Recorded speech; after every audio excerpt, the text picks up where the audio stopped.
Rekan-rekan FB sekalian, kembali saya Denny, Corporate Food and Beverage Manager ya dalam episode training hosting guests during the breakfast. Tentu kita tahu breakfast adalah merupakan meal period yang penting bagi kita semua, terutama bagi tamu. Karena apabila experience-nya itu bagus ya, baik, itu akan menjaga mood tamu atau menjaga mood kita semua ya untuk dalam kondisi baik dan bagus selama satu hari penuh.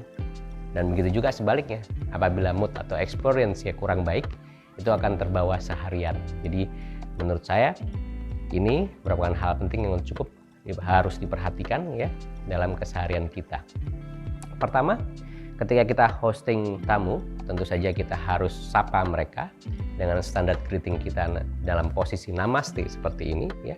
Jaga eye contact dan ucapkan selamat pagi. Selamat pagi. Selamat pagi. Dan kemudian tanyakan ke tamunya beberapa informasi penting yang kita perlu ketahui. Yang pertama adalah nomor kamar, kedua adalah mengkonfirmasi nama tamu, ketiga adalah jumlah pax atau berapa orang yang akan datang untuk breakfast, dan keempat adalah preference, di mana mereka ingin duduk, apakah itu smoking maupun non-smoking. Boleh tahu dari kamar berapa, Ibu? 518. 518 atas nama Ibu Tamara. Untuk Betul. 2 orang ya? Ya, betul. Untuk mejanya non-smoking ya, Bu ya? Ya, non-smoking. Baik. Saya tahu rekan-rekan sekalian ada beberapa yang memiliki area non-smoking dan smoking, ataupun hanya non-smoking saja. Nah, untuk rekan-rekan yang memiliki non-smoking area saja, tentu saja pertanyaan tersebut tidak relevan dan tidak perlu ditanyakan.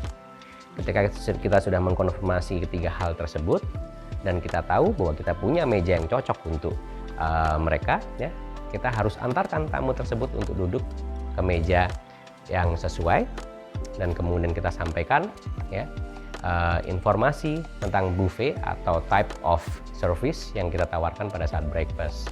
Jadi kita bisa tunjukkan ke mereka dari posisi meja kita ya, di mana mereka bisa mengambil bread, di mana bisa mengambil jus ya, atau di mana layout buffet secara keseluruhan ya itu berada.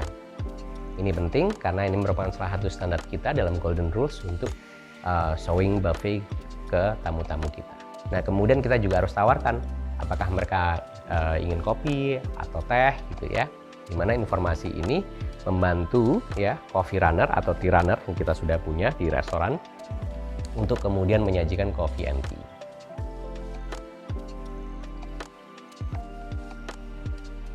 Sebelah sini silakan. Terima kasih. Untuk corner di sebelah kanan, Bapak. Untuk jus di sebelah kiri apa ya? Bapak atau Ibu mau teh atau kopi? Teh boleh? Ibu teh. Saya kopi ya. Bapak kopi ya. Baik, ditunggu sebentar ya, Pak ya. One black coffee, one hot tea untuk table 20 ya. Terima kasih. Saya paham juga rekan-rekan sekalian mungkin terbatas dari segi manning atau jumlah orang yang bekerja ya pada saat pagi hari, di mana kendala kekurangan staff atau kekurangan manning ini mempengaruhi seberapa banyak kita bisa taruh orang di hostess maupun di dalam restoran sebagai coffee or tea runner ya. Jadi saya akan suggest satu hal yang perlu rekan-rekan sekalian sampaikan ke tim hotel secara keseluruhan, bahwa pada jam-jam sibuk itu non-operation department itu bisa berarti finance ya, human resources ya, mungkin sales marketing ya, itu untuk membantu pada saat breakfast. Pada saat breakfast tidak perlu satu shift ya, bisa kita minta saja untuk dibantu pada saat jam-jam sibuk atau peak hours yang saya asumsikan rata-rata jam 7.30 hingga jam 9 pagi. Nah, fungsinya apa gitu ya? Fungsinya adalah kita melalui banyak proses tadi ya, ketika kita welcoming guest, kemudian mendudukkan tamu, menawarkan coffee and tea, dan kembali lagi ke host table. Itu perlu waktu, tergantung besar kecilnya restoran, tapi saya akan bilang mungkin sekitar 30 detik ya, atau mungkin 1 menit maksimum ya, di mana meja hostess akan kosong.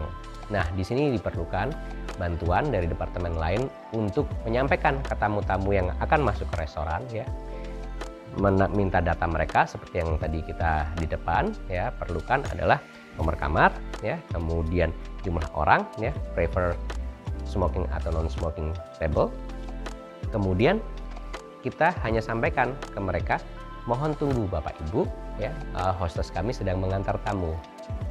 Nah, itulah saat dimana hostess kembali dan kemudian langsung bisa jemput tamunya dan dudukan tamunya di table yang tersedia.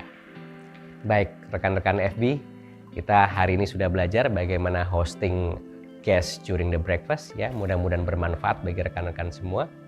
Dan apabila ada pertanyaan, you know who to call, ya. Jangan ragu-ragu, WhatsApp aja saya. Terima kasih.